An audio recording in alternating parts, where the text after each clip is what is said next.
कैसे हैं आप लोग। वेलकम टू 30 जून का एनालिसिस। और भाई कल की वीडियो के भी आंसर्स नहीं कर रहे हो, आप कहाँ गायब हो गए हो सबके सब। Please do answer the questions जो मैंने पूछे हैं, इससे आपका भी रिवाइज होगा, फायदा ही होता है, कोई नुकसान तो नहीं है ना, एक सेकंड गूगल कर लोगे तो with that note let's begin with 30 जून का एनालिसिस। तो पहला आर्टिकल है जीएस पेपर 1 से रिलेटेड, जियालैंडिया। तो जियालैंडिया क्या है? जीएनएस साइंस के रिसर्चर्स जो न्यूजीलैंड की एक फर्म है, उन्होंने क्या अनाउंस किया है कि उन्होंने मैप कर लिया है shape and size of Zealandia continent. अब बोलोगे मैम कॉन्टिनेंट तो साथ ही पढ़े हमने, पर क्या है कि अभी बोल रहे हैं कि ये 8th कॉन्टिनेंट है जो एग्जिस्ट करता है, जिसका नाम जियालैंडिया है। ठीक है, और ये कहाँ पाया जाता है? Around New Zealand. ठीक है, एंड 94% ऑफ द जियालैंडिया, मतलब टोटल 2 मिलियन स्क्वायर माइल्स का है ये। ठीक है, पर इसका 94% अंडर वाटर है, इसीलिए इसकी मैपिंग बहुत चैलेंजिंग है कि, पर अभी तक बोल रहे हैं कि जीएनएस साइंस वाले कि हमने मैप कर दिया है। लेटेस्ट फाइंडिंग क्या है जियालैंडिया? पहले मैं आपको इसको लोकेशन बता देती हूँ। ये देखो, ये ऑस्ट्रेलिया, ठीक है, ये हमारा न्यूजीलैंड इधर, ठीक है, इधर देखो मैप पे ये न्यूजीलैंड पड़ता है और इसको जियालैंडिया बोल रहे हैं। ठीक है, 94% अंडर वाटर है इसका। एंड ये जो न्यूजीलैंड ऊपर दिख रहा है ना आपको, यही न्यूजीलैंड है जो हमें विजिबल होता है, बाकी ये सब अंडर वाटर है, इसीलिए इसको वो बोला जा रहा है 8th कॉन्टिनेंट। और ये तासमान सी है, इसके बारे में भी आपने ध्यान रखना है, जो इन दोनों को सेपरेट करता है। देन देख लेते हैं लेटेस्ट फाइंडिंग क्या है। Zealandia area is nearly 2 million square miles. ठीक है, मतलब about half the size of Australia. Australia से आधे साइज क्या है, पर सिर्फ 6 कॉन्टिनेंट ही अबव सी लेवल है, क्योंकि 94% is submerged in the sea. Latest map depicts coastline, territorial limits and the name of major undersea features. ठीक है, तो टेरिटोरियल लिमिट्स भी बता दी हैं कि भाई कहाँ से कहाँ तक, कितने नॉटिकल माइल्स तक ये एग्जिस्ट करेगा। ठीक है, this map is a part of global initiative to map the entire ocean floor by 2030। ठीक है, ग्लोबल इनिशिएटिव है जिससे हमें सारे ओशियन फ्लोर कहाँ कहाँ पे कितना कितना है उसको मैप करना है बाय 2030। दिस मैम, जब क्योंकि उन्होंने ओशन फ्लोर देखा होगा ना, तब देखा होगा अरे ये जमीन के नीचे क्या है, सॉरी पानी के नीचे क्या है इतना सारा सबमर्ज, तो 94% उन्होंने पाया एंड उसको जियालैंडिया बोला जा रहा है, 8th कॉन्टिनेंट। ठीक है, map also reveals where Zealandia sits across various tectonic plates. ठीक है, तो टेक्टोनिक प्लेट्स आपको थोड़ा आइडिया होगा कि ठीक है, मेजर और माइनर प्लेट्स होती हैं इस तरीके की, तो ये जब एक ऊपर उठ जाती है और एक नीचे सबमर्ज हो जाती है, तो इस तरीके की टेक्टोनिक प्लेट्स मूवमेंट होती है। अर्थक्वेक या किसी और भी वोल्केनिक इरप्शंस, किसी भी चीज की वजह से टेक्टोनिक प्लेट्स पे मूवमेंट हो सकती है, और ये मूवमेंट इतनी रैपिड नहीं होती। ठीक है, बहुत बार अगर मैसिव अर्थक्वेक आए ना, 9 रिक्टर स्केल वगैरह का इतना मैसिव आए, तब तो ये मैसिव मूवमेंट हो सकती है, but tectonic plates usually come move करती हैं, मिलियंस ऑफ ईयर में इनकी थोड़ी थोड़ी मूवमेंट होती है। ठीक है, तभी तो हम अपने ज्योग्राफी के आई थिंक दूसरे तीसरे चैप्टर में पढ़ते हैं कि वो जो इंडिया का ऐसा है ना, इंडिया की मूवमेंट दिखा रहा है इधर, इंडिया कैसे मूव किया, और फिर क्या कहते हैं, ये हमारा एशिया है ना, इधर यहाँ पे कैसे ज्वाइन हुआ, और यहाँ पे फिर जो यंग फोल्ड माउंटेन्स है, हिमालयस का एवोल्यूशन हुआ, तो ये इंडिया जो यहाँ मूव किया, यहाँ से अलग हो गई, so this is all tectonic plates movement, so इसकी वजह से मूव हुआ। ठीक है, जियालैंडिया के बारे में भी बता रखा है कि भाई ये टेक्टोनिक प्लेट्स की साइड पे ही, मतलब एक साइड ऊपर उठ गई और एक साइड नीचे सबमर्ज हो गई, तो ये टेक्टोनिक प्लेट्स की मूवमेंट की वजह से जियालैंडिया अंडर वाटर में मिलता है। So how Zealandia evolved? तो Gondwana formed when earth ancient super continent Pangaea split into 2 fragments. ठीक है, तो अभी क्या होता है, इनिशियली क्या था, एक पूरा मैटर था जिसे पैंजिया बोला जाता था। ठीक है, फिर क्या हुआ, अलग अलग हो गई यहाँ से, तो एक लोरेशिया बना और एक गोंडवाना बना। आपने ज्योग्राफी में थोड़ा तो पढ़ाई होगा, एक लोरेशिया बना, लोरेशिया ऊपर वाला था और गोंडवाना नीचे वाला था। लोरेशिया में क्या बना, यूरोप बन गया, एशिया बन गया और नॉर्थ अमेरिका बन गया। गोंडवाना में क्या बना, अफ्रीका बन गया, अंटार्कटिका बन गया और साउथ अमेरिका एंड ऑस्ट्रेलिया बन गया गोंडवाना लैंड से। ठीक है, सो क्या है, पैंजिया से 2 स्प्लिट हुए, Laurasia and Gondwana. Further geologic forces हुए एंड रीअरेंज होते रहे, जैसे कि पहले इंडिया एंड यहाँ पे अफ्रीका से ऐसे चिपा होता था, और फिर यहाँ से ये मूवमेंट करा इन्होंने। ठीक है, एंड फिर यहाँ पे ऐसे मूवमेंट किया, ऊपर तक चला गया इंडिया, एंड फिर ऑस्ट्रेलिया से भी इनकी अलग हुई थी मूवमेंट। ठीक है, तो ऑस्ट्रेलिया से इंडिया अलग हो गए, मूव किया, and Zealandia was forced under water about 30 million to 50 million year. तभी तो मैं कह रही हूँ बहुत स्लो होती है ये tectonic plates movement. It broke off the Gondwana as the largest tectonic plates. ठीक है, तो गोंडवाना से ही ब्रेक हुई, क्योंकि ये ऑस्ट्रेलिया प्लेट का ही पार्ट है ना, तो ऑस्ट्रेलिया तो ऊपर उठ गया और ये जियालैंडिया नीचे रह गया। ठीक है, and I hope this is clear. Zealandia the lost continent. ठीक है, क्योंकि इसको अब कॉन्टिनेंट क्यों बोला जा रहा है, क्योंकि ये जो कॉन्टिनेंट की क्राइटेरिया है उसको मीट कर रहा है। क्या होना चाहिए कॉन्टिनेंट का क्राइटेरिया, एलिवेशन अबव सराउंडिंग सी, सराउंडिंग एरिया। ठीक है, मतलब कुछ एलिवेशन होना चाहिए, हालांकि इसका सिर्फ 6% ही है, बट कुछ तो है। डिस्टिंक्टिव जियोलॉजी है, वेल डिफाइंड एरिया है, तभी तो इसका अभी टेरिटोरियल एरिया मैप कर दिया ना। Crust much thicker than the found in the ocean floor, ठीक है, तो क्रस्ट इसका थिकर होना चाहिए for a thing to be declare a continent. Then is about World Bank STARS project. STARS का क्या मतलब है, तारे वाला स्टार्स नहीं, strengthening teaching learning and results for states programme. तो टीचिंग और लर्निंग को स्ट्रेंथन करने के लिए वर्ल्ड बैंक का प्रोग्राम है बेसिकली। क्या इंप्रूव करेगा, quality and governance in the school education in 6 Indian states. और पैन इंडिया नहीं है, सिर्फ 6 स्टेट्स में, हिमाचल, केरला, एमपी, महाराष्ट्र, उड़ीसा एंड राजस्थान, ठीक है। तो इतने इतने लोगों को फायदा होगा, ओवर 10 मिलियन टीचर्स को बेनिफिट होगा। देखो ये कभी नहीं आता कि इतने इतने लोगों को फायदा होगा। किस किस स्कीम का याद करोगे, 250 मिलियन इसके थे, अच्छा 10 मिलियन इसके थे, अच्छा 15 मिलियन इसके थे, नहीं आएगा। ज्यादा से ज्यादा पूछ लेगा पैन इंडिया था या नहीं था और कौन सी स्टेट से ये लिंक है। Okay. Reform initiative under project include focusing more directly on the delivery of education service at the state and district at sub-district level by providing custom local level solutions towards school improvement. ठीक है, अब I think आपने किसी में से झारखंड का example सुना होगा लाउड स्पीकर स्कूल्स के बारे में। अब क्या वो कोविड-19 करके ना बच्चे को मतलब एजुकेशन नहीं ले पा रहे थे और झारखंड में इतनी ऑनलाइन फैसिलिटीज नहीं थी, तो क्या किया, बच्चों को ऐसे सोशल डिस्टेंसिंग पे बिठा के टीचर को दूर बिठा दिया और लाउड स्पीकर के थ्रू उनको एजुकेशन डिसेमिनेट की जा रही थी। So this is a very good initiative. इसका क्या मतलब होता है, focusing more directly on delivery education, ठीक है, by providing customised local level solution. So this is an example of customised local level solution कि भाई वहां पे ऑनलाइन की दिक्कत थी तो उन्होंने कस्टमाइज जो वहां पे उनके पास अवेलेबल था उसका फायदा उठाया।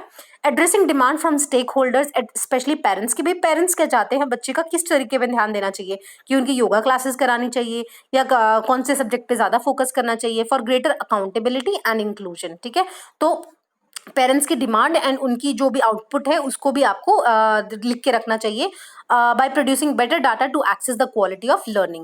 Then equipping teachers to manage this transformation by recognizing teachers as central to achieve better learning outcomes. तो teachers को इस चीज का सेंटर मानना चाहिए एंड उनको वेल इक्विप्ड रखना चाहिए with the materials and all जो भी चाहिए होता है, मतलब जो भी लोकल डिमांड है उस स्कूल की चाहिए होना चाहिए कि जो भी पावर पॉइंट प्रेजेंटेशन से पढ़ाना, चौक डस्टर बोर्ड सब अवेलेबल होना चाहिए।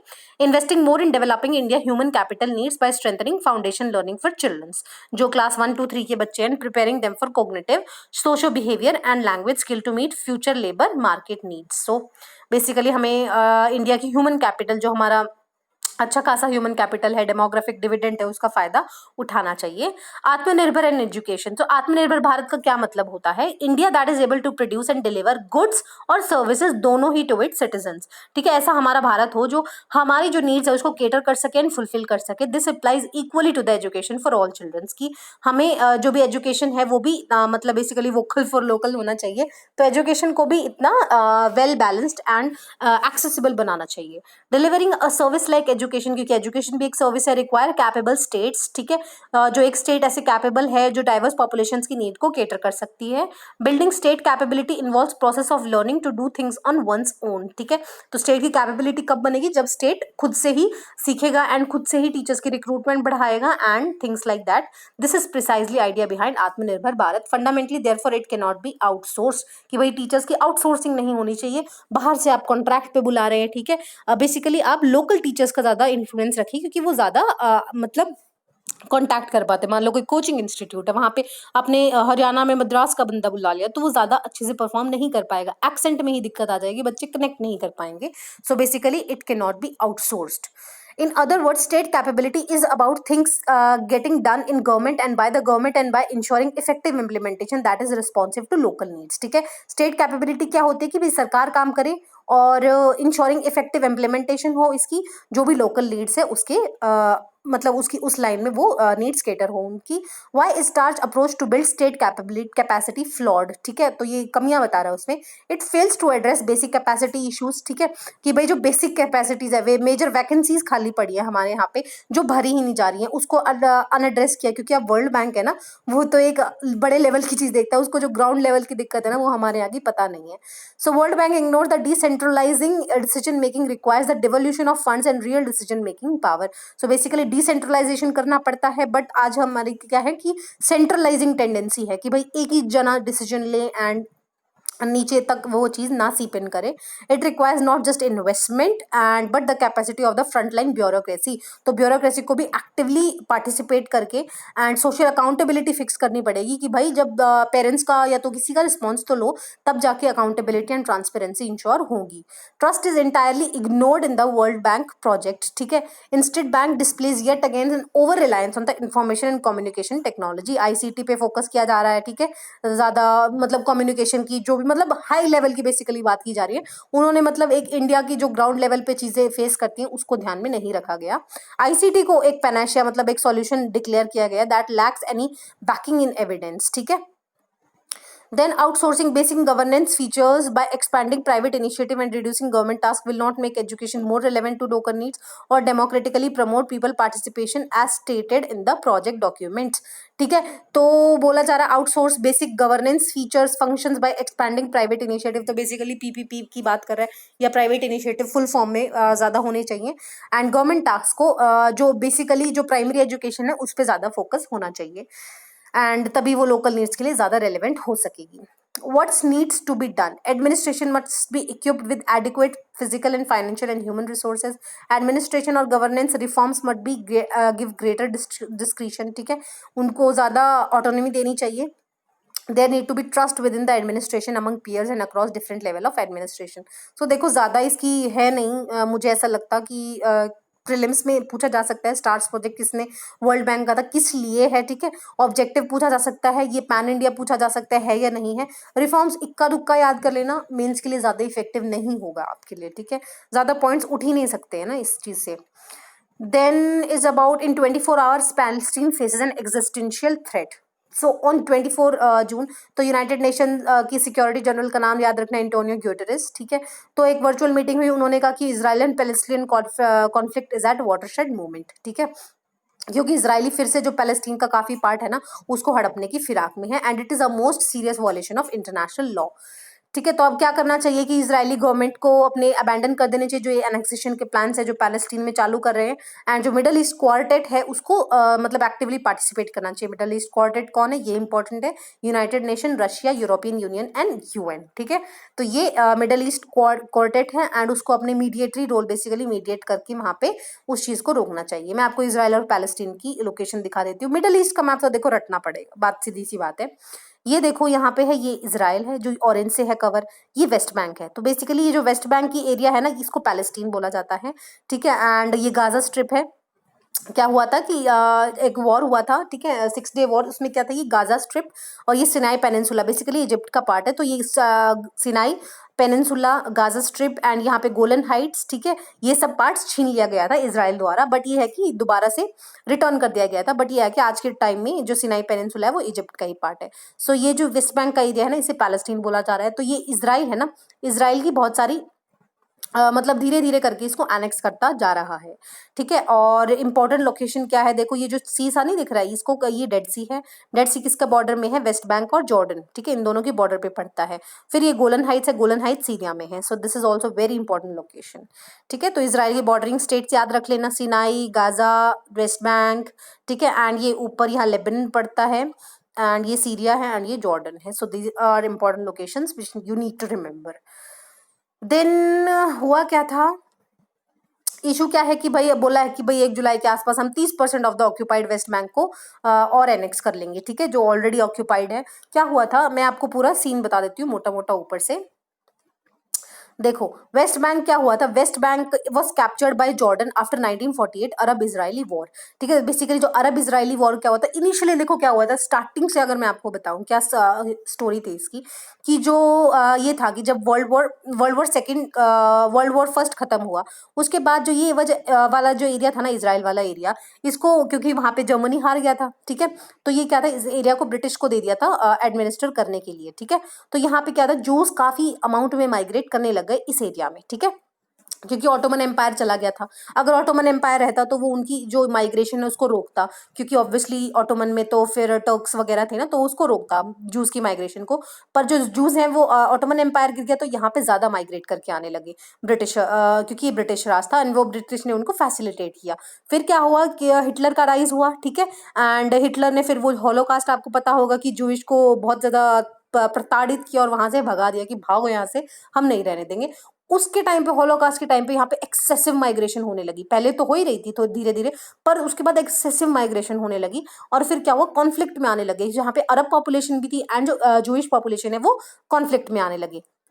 तो क्या हुआ, West Bank was captured by Jordan in the 1948 Arab Israeli war. Arab Israeli war हुआ 1948 में। उस टाइम पे जो वेस्ट बैंक का एरिया ना, ये ऑक्यूपाई कर लिया था जॉर्डन ने, ये रहा Jordan. Then Israel snatched it back. फिर जो 67 का वॉर हुआ था ना, 1967 का 6 दिन का ही वॉर हुआ था, इजराइल ने इसको वापस छीन लिया था, ये इजराइल के पूरे पार्ट ने। It has built some 130 formal settlements in the West Bank. तो अब इजराइल ने क्या किया है कि ये जो वेस्ट बैंक का पार्ट है ना, इधर यहाँ पे अरब पॉपुलेशन भी काफी सारी है और इजरायली भी है, पर क्या है कि इजराइल धीरे धीरे करके इस वेस्ट बैंक को छोड़ ही नहीं रहा और यहाँ पे और ज्यादा एनेक्स करता जा रहा है इसको। 130 फॉर्मल सेटलमेंट्स बिल्ट कर लिए हैं यहाँ पे, एंड जो इनफॉर्मल सेटलमेंट्स है वो भी 20-25 साल से खूब बनाई जा रही हैं। Over 4 lakh Israel settlers, many जो रिलीजियस जायोनिस्ट है, जायोनिस्ट रिलीजन किसका होता है, जूस का ही होता है, तो जायोनिस्ट रिलीजन से जो बिलोंग करते हैं, 4 लाख इजराइलीज रहते हैं यहाँ पे, अलॉन्ग विद 26 लाख पैलेस्टीनियंस। तो यहाँ पे पैलेस्टीनियंस और इसराइल दोनों ही रहते हैं वेस्ट बैंक में, पर इसराइल धीरे धीरे करके इसको ऑक्यूपाई करता ही जा रहा है। तो ये कंटेक्स्ट है। अब बोल रहा है कि भाई 30% और एरिया ऑक्यूपाई कर लेंगे। सो इलीगल है कि ये नहीं मूव, ऑब्वियसली इलीगल है। इंटरनेशनल लॉ कहता है annexation is forcible acquisition of territory by one state at expense of another state, की फोर्सिबली एक्विजिशन कर रहे हो। And principle of inadmissibility of the acquisition of territory by force, ठीक है। And ये जो वियना कन्वेंशन है उसको, सॉरी जेनेवा कन्वेंशन है उसको वायलेट करेगा। So this is accepted position of all international legal bodies including the International Court of Justice, ठीक है। तो ये जो प्रिंसिपल है कि भाई दूसरे को फोर्स्ड वो नहीं करना चाहिए आपको, ये इंटरनेशनल कोर्ट ऑफ जस्टिस भी एक्सेप्ट करता है। Even office of human rights commission और high commissioner for human rights भी इसको जो ऑक्यूपाइड टेरिटरी है उसको एनेक्स करने को सीरियस वायलेशन बताता है जेनेवा कन्वेंशन के नॉर्म्स को। And it is also contrary to the fundamental rule affirmed many times by United Nations Security Council and General Assembly that acquisition of a territory war by or force is inadmissible, ठीक है। या तो आप force से उसको मतलब territory को छीनते जा रहे हो, जैसे पाकिस्तान और चाइना करे, ठीक है, बाय फोर्स से वो टेरिटरीज को मतलब एक्वायर करे, सो दिस इज इनएडमिसिबल।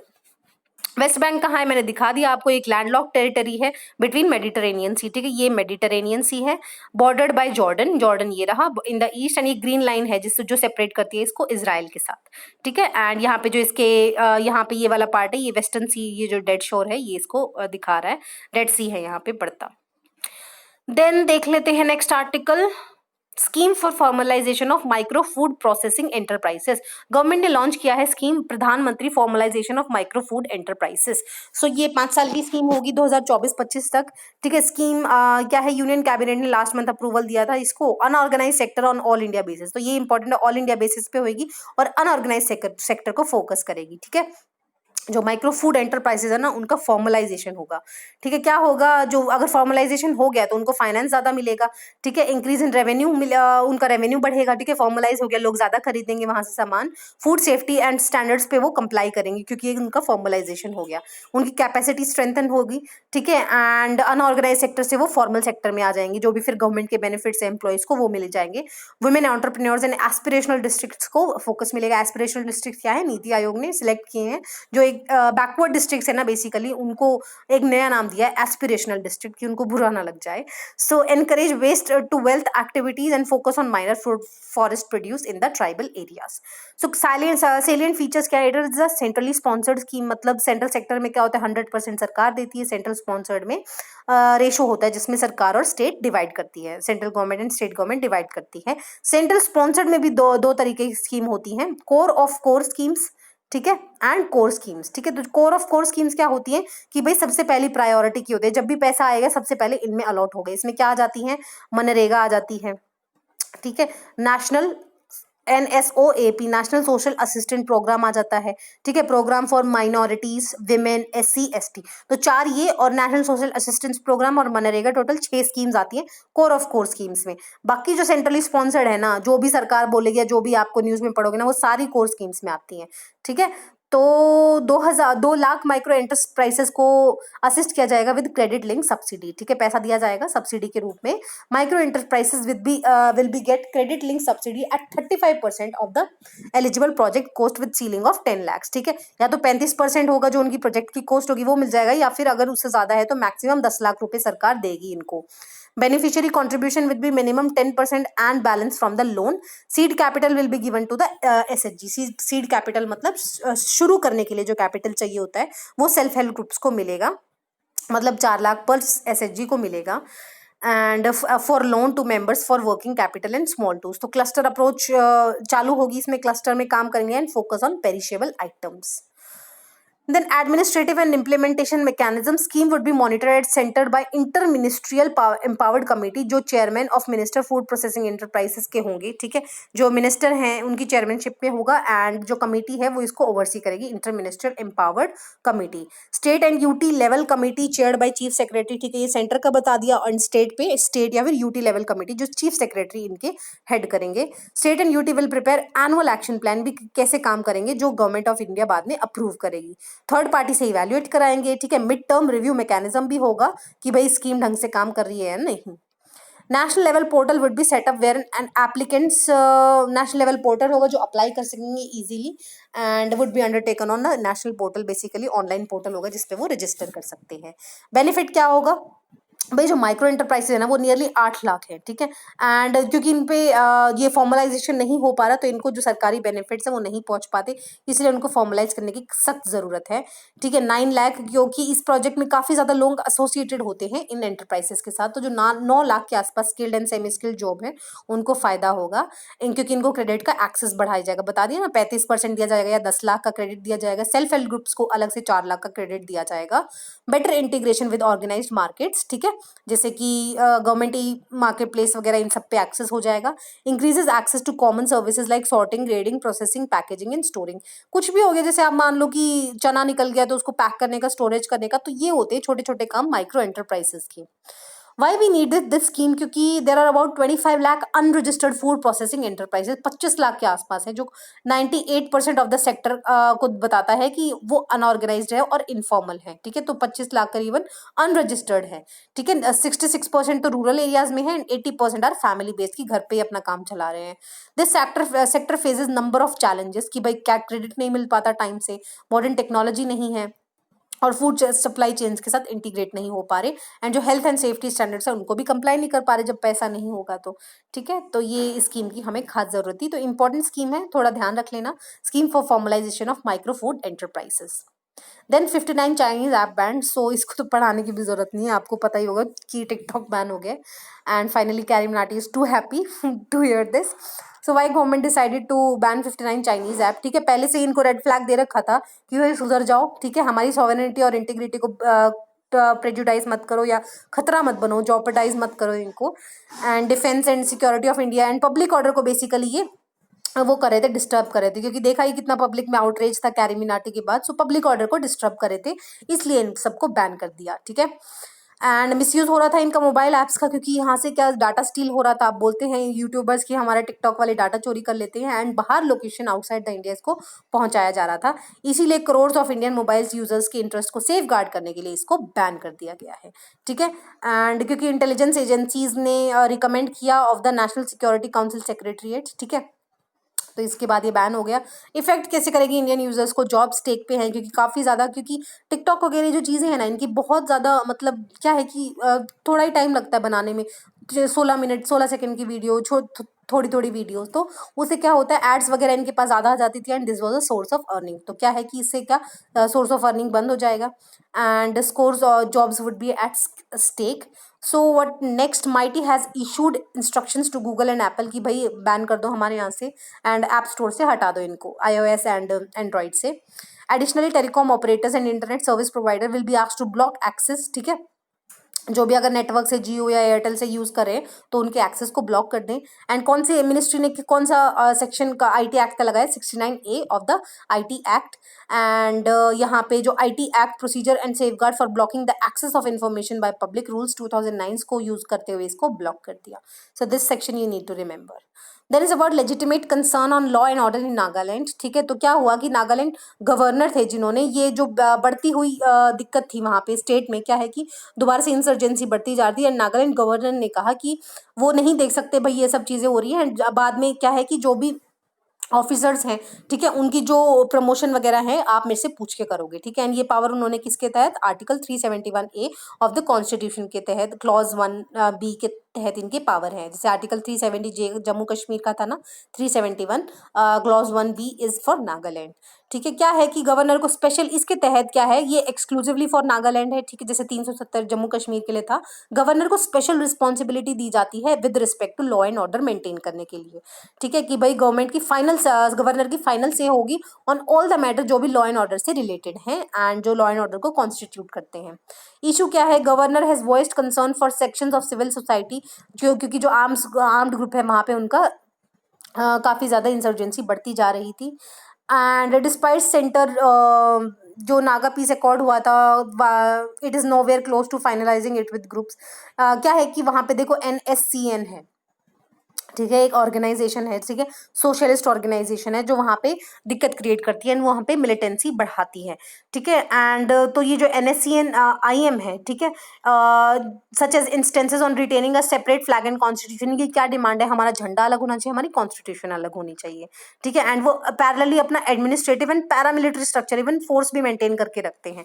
उनकी क्या आइडियोलॉजी, हमें ग्रेटर नागालैंड चाहिए। ठीक है, वो सिर्फ इंडिया का नहीं, अब ये लगा लो यहाँ पे इसके आसपास यहाँ नागालैंड है, क्या बोलते हैं कि ये नागालैंड भी हमारा, मतलब नागालिम का क्या कॉन्सेप्ट है उनका, ये म्यांमार का रीजन भी ये नागालिम में सोचते हैं कि ये म्यांमार का रीजन भी, और ये यहाँ का मतलब इतना रीजन आप मान लो। ठीक है, इतना रीजन ग्रेटर नागालैंड के लिए बोलते हैं और इतना हमें चाहिए। तो भाई हम तो एक बार देने की सोच भी ले, म्यांमार से कैसे मांगेंगे उनका एरिया। ठीक है, and this is a conflict that persist despite cease fire and problem that doesn't lend itself to a quick solution. So ये इतना ओल्ड कैसे है, कितना ओल्ड है कि सबसे पहले पता है क्या दिक्कत हुई, 1826 में ब्रिटिशर्स ने एनेक्स कर लिया आसाम को। ठीक है, एंड 1881 में इन्होंने नागा हिल्स को ऑक्यूपाई कर लिया।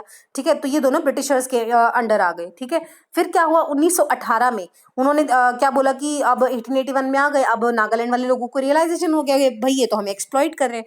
नागा क्लब की फॉर्मेशन हुई 1918 में।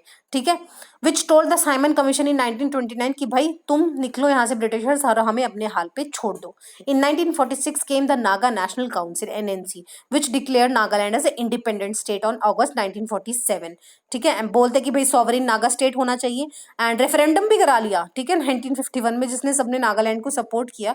पर क्या हुआ कि हमने पोस्ट इंडिपेंडेंस 1952 में क्या हुआ, वहां पे फेडरल गवर्नमेंट भी चल रही है। ठीक है, रेफरेंडम करा लिया 1952 में, वहां फेडरल गवर्नमेंट चल रही है, फेडरल आर्मी चल रही है, तो वहां पे सरकार ने अपनी आर्मी भेजी, इंसर्जेंसी को क्रश किया 1858 में। तब से वहां पे आफ्सपा चल रहा है, armed forces special power act. So आज के लिए आपका क्वेश्चन आफ्सपा के बारे में है। When did NSCN came into being? ठीक है, जो मैं सोशलिस्ट ऑर्गेनाइजेशन बता रही हूँ। ठीक है, तो ये 1980 के आसपास बनी। ठीक है, National Social Council of Nagaland, and as per the accord NNC and NFG agreed to give up arms। ठीक है, ये इनिशियली ये जो यही ऑर्गेनाइजेशन है, बाद में जो स्प्लिट हुई। ठीक है, तो ये NNC उन्होंने बोल दिया था, नागा जो पीस अकॉर्ड हुआ था, शिलोंग अकॉर्ड जिसे बोला जाता है, कि भाई हम आर्म्स रख देंगे अपने। ठीक है, तो फिर आफ्सपा थोड़े दिन में रिलैक्स हुआ था, बट दोबारा से लग गया है वहां पे। सो this is about Nagaland issue. That is about Covaxin. Covaxin क्या है, ये पहली वैक्सीन है। ठीक है, मेडिसिन नहीं आई, फर्स्ट कोविड वैक्सीन कैंडिडेट है जिसको अप्रूवल दिया गया है DCGI द्वारा, drug controller general of India.